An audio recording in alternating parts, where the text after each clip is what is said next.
തെന്മല പരപ്പാർ ഡാമിൽ സംഭരണശേഷി കുറഞ്ഞു.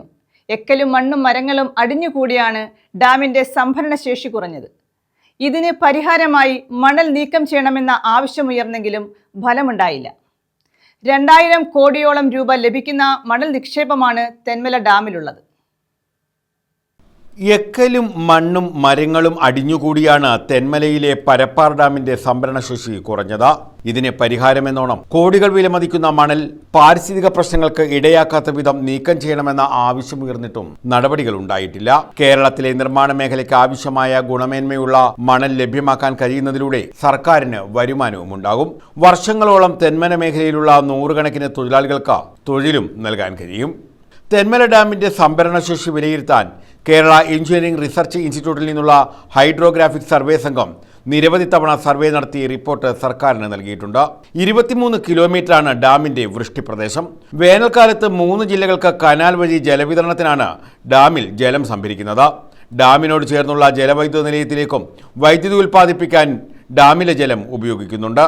ശക്തമായ മഴയിൽ ഡാമിലെ ജലനിരപ്പ് ഉയരുമ്പോൾ വളരെ വേഗം സ്പിൽവേ ഷട്ടറുകൾ തുറക്കേണ്ട സ്ഥിതിയാണ് ഇപ്പോഴുള്ളത്. ഇങ്ങനെ ഷട്ടർ തുറക്കേണ്ടി വരുന്നതിനാൽ വേനലിലേക്ക് വേണ്ടത്ര വെള്ളം സംഭരിക്കാൻ കഴിയാതെ വരും. മണൽ നീക്കം ചെയ്ത് സംഭരണശേഷി കൂട്ടുകയാണ് പ്രശ്നപരിഹാരത്തിനുള്ള ഏക മാർഗം. 2000 കോടിയോളം വില ലഭിക്കാവുന്ന മണൽ നിക്ഷേപമാണ് ഡാമിലുള്ളത്.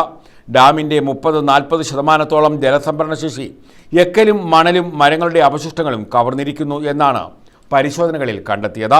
ചെറിയ മഴയിൽ പോലും ഡാം വേഗം നിറയുമ്പോൾ സ്പിൽവേ ഷട്ടറുകൾ തുറന്ന് വെള്ളം ഒഴുക്കിക്കളയുന്നതിനാൽ വേനൽക്കാലത്ത് തിരുവനന്തപുരം, കൊല്ലം, ആലപ്പുഴ ജില്ലകളിലേക്ക് ഇടത് വലതുകര കനാൽ മാർഗം ജലസേചനം നടത്താൻ വേണ്ടത്ര ജലം സംഭരിക്കാൻ കഴിഞ്ഞിട്ടില്ല. കടുത്ത വേനലിൽ മാത്രമേ ഡാമിലെ എക്കലും മണലും ഡ്രഡ്ജിംഗ് നടത്തി നീക്കം ചെയ്യാനാകൂ.